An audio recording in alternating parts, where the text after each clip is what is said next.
ரஜத் படிடார். இவரை நினைச்சாலே என்ன ஒரு சாங் ஞாபகத்துக்கு வருதுன்னா, ஒரு தீயில சொல்லிடுது தி ஒன் அப்படின்னு சொல்லிட்டு ஒரு சாங் வரும். இவர் தான் வந்து தி ஒன் ஃபார் ஆர்சிபி. ஒரு ரீப்ளேஸ்மெண்ட் பிளேயரா வந்து அந்த டீம்ல ரிட்டன்ஷன் பிடிச்சி இப்போ கேப்டன் ஆயிருக்காரு. கேப்டன் ஆகி பேக் டு பேக் டைட்டில்ஸ்.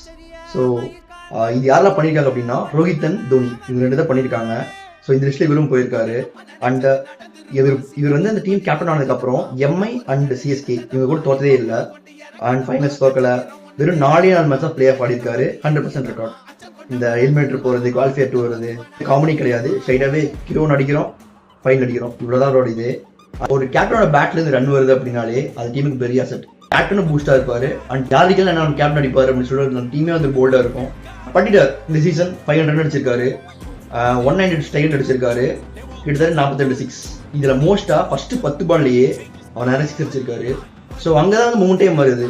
யார் எந்த போர்டெல்லாம் பார்க்க